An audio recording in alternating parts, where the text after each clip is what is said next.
कुंभ का डंका इस वक्त पूरी दुनिया में बज रहा है और देश और विदेश से श्रद्धालु वहां पर लगातार पहुंच रहे हैं, खासतौर से मुस्लिम देश जिसमें कि पाकिस्तान, सऊदी अरब, कतर, बहरीन, यूएई जैसे देशों के लोग भी शामिल हैं। वो इन दिनों सबसे ज्यादा गूगल पर महाकुंभ की वीडियोस और तस्वीरें देख रहे हैं। लेकिन अखिलेश यादव तो सब कुछ झूठ बता रहे हैं और उल्टा वो सरकार पर ही आरोप लगा रहे हैं।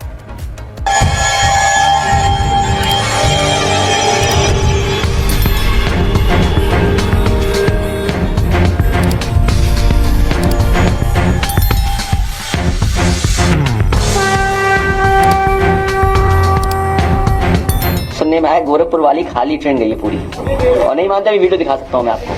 हमारे देश की राजनीति में एक नया ट्रेंड चल रहा है और वो ट्रेंड है सनातनी परंपरा का मजाक उड़ाने का, उस पर सवाल उठाने का।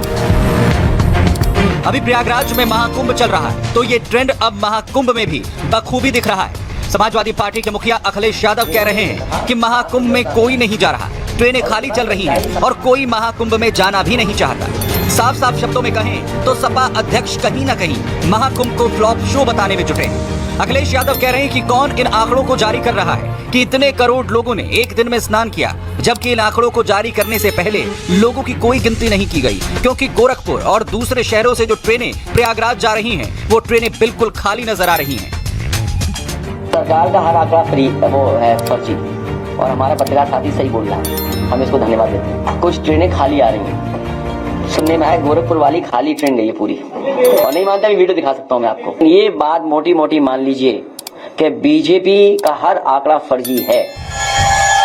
अखिलेश यादव ने जिस तरह महाकुंभ को फ्लॉप शो बताने की कोशिश की, उसके बाद सियासत भी हो रही है। अखिलेश यादव को बीजेपी की तरफ से करारा और दो टूक जवाब भी मिल रहा है। लेकिन पहले आपको अखिलेश यादव की सरकार के समय हुए पूर्ण कुंभ और अभी हो रहे महाकुंभ का तुलनात्मक विश्लेषण बताते हैं, और फिर आपको बताएंगे कि बीजेपी के लोग आखिर क्या कह रहे हैं। तो देखिए, जब जब कुंभ, अर्ध कुंभ और महाकुंभ होता है उसमें लाखों करोड़ों लोग स्नान करते हैं, लेकिन पहले कभी इन आंकड़ों के सबूत नहीं मांगे गए। लेकिन ये पहली बार है जब अखिलेश यादव महाकुंभ में आने वाली भीड़ के सबूत मांग रहे हैं।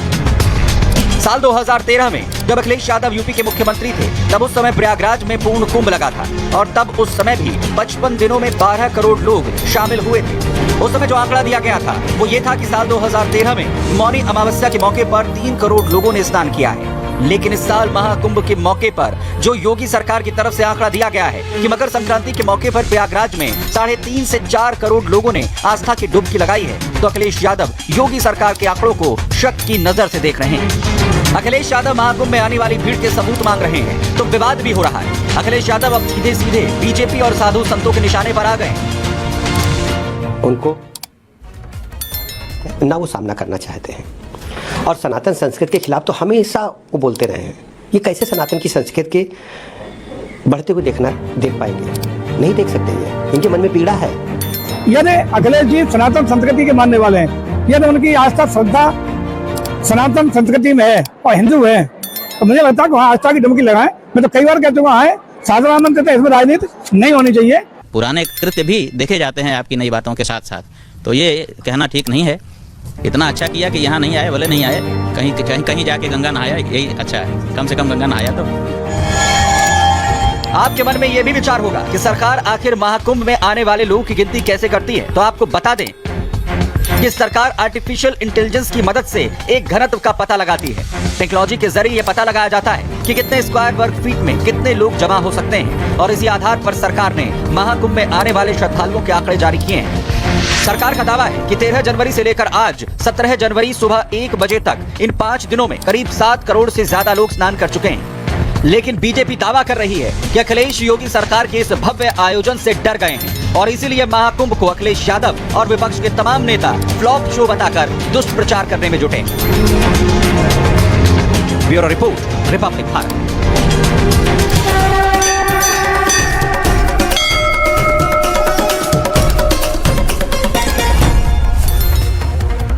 दुनिया के सबसे बड़े सनातनी आयोजन महाकुंभ में अलग अलग रंग देखने को मिल रहे हैं। कहीं भक्ति रस की बयार है तो कहीं श्रृंगार रस है, कहीं पीओके को लेकर हवन हो रहा है तो कहीं इन सबसे इतर हिंदू राष्ट्र की मांग की जा रही है। साधु संत संगम की रेती पर एकत्रित हो सनातनी एकता को दर्शाते हुए हिंदू राष्ट्र की हुंकार भरते हुए दिख रहे हैं। ऐसे में सवाल है कि क्या सनातन बोर्ड अब आकार लेगा और क्या हिंदू राष्ट्र की मांग साकार हो पाएगी? इस रिपोर्ट में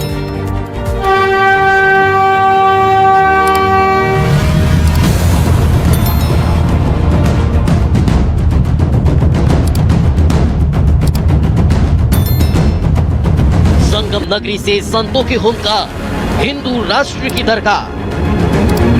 महाकुंभ से हिंदू राष्ट्र की आहट, सनातनियों ने बुलाई धर्म संसद। क्या सनातन बोर्ड लेगा आकार या हिंदू राष्ट्र होगा साकार? हिंदू धर्म की रक्षा के लिए, हिंदुओं पर होते अत्याचार को रोकने के लिए, सनातनी संस्थान और हिंदू राष्ट्र के उत्थान के लिए एक बार फिर धर्म रक्षकों की गर्जना सुनाई देने लगी। हुंकार भर एक बार फिर संतों ने ऐलान धर्म संसद का कर दिया, जिसकी दरकार थी सनातन बोर्ड की जरूरतों को पूरा करने के लिए। डिमांड न सिर्फ सनातन बोर्ड की, मांग हिंदू राष्ट्र की भी मुखर होने लगी। यही वजह है कि संगम की रेती पर संतों की गर्जना वाले बयान और पोस्टर दिखाई देने लगे। महाकुंभ में हिंदू राष्ट्र की मांग अब तेजी से शुरू हो गई है। सबसे पहले नरेंद्राचार्य जी के द्वारा पोस्टर लगवाए गए थे, जिसमें लिखा हुआ था डरेंगे तो मरेंगे। इसके बाद ये बताया गया कि 27 जनवरी को धर्म संसद होने वाली है, जिसमें सनातन बोर्ड की मांग की जाएगी, हिंदू राष्ट्र की मांग की जाएगी। अब सनातन संस्था के द्वारा भी एक ऐसी ही मांग निकल करके सामने आ रही है, जिनके द्वारा प्रदर्शनी लगाई गई है और बताया गया है कि देखिए, विश्व में एक भी हिंदू राष्ट्र नहीं है, लेकिन ईसाई, इस्लामी, धर्मनिरपेक्ष, बौद्ध, यहूदी राष्ट्रों की संख्या है। अब जो समस्याएं हैं, हिंदू राष्ट्र अगर बन जाएगा तो उन समस्याओं का निराकरण भी हो जाएगा। दिव्य भव्य महाकुंभ में दिखाई देती करोड़ों सनातनियों की एकता का ही बल है कि अब संत समाज कुंभ को सार्थक बनाने समसामयिक मुद्दों पर मंथन की तैयारी कर रहा है। यही वजह है कि महाकुंभ में धर्म संसद का आयोजन होगा। 27 जनवरी को धर्म संसद का आयोजन किया जाएगा, जिसमें प्रमुख संतों और ऋषियों की सभा होगी। चारों पीठों के शंकराचार्य शामिल होंगे। 13 अखाड़ों के प्रमुखों को बुलाया गया, जहां सनातन बोर्ड के गठन का प्रस्ताव पास होगा। साथ ही सनातन संस्थान हिंदू राष्ट्र की भी मांग करेगी। हिंदू राष्ट्र ये सभी के हृदय का भाव है, तो हमने सोचा कि हिंदू राष्ट्र की भावना को हम यदि संवैधानिक स्तर पर या जागृति के रूप में हम यदि श्रद्धालु जनों में स्थापित करते हैं तो ये एक अच्छा मौका है। और इसीलिए हमने जो करोड़ों की संख्या आने वाले जो श्रद्धालु जन हैं, उनके लिए हमने ये प्रदर्शनी बनाई है। एक तरफ जहां संत समाज धर्म संसद के जरिए सनातन बोर्ड और हिंदू राष्ट्र की मांग को लेकर प्रतिबद्ध है, तो दूसरी तरफ संगम पहुंचे सनातनी भी इसे लेकर उत्साहित है। हिंदू राष्ट्र बनाना चाहते हैं मैडम। अभी हिंदू जागे नहीं थे, अब अपन सोच रहे हैं हिंदू जगाना। सारे योगी जी ने सारे हिंदुओं को जगा दिया है। होनी चाहिए मैडम, बिल्कुल 100%। एक तो हिंदू राष्ट्र होना चाहिए, होना चाहिए। दादा आप क्या कहेंगे? होना चाहिए।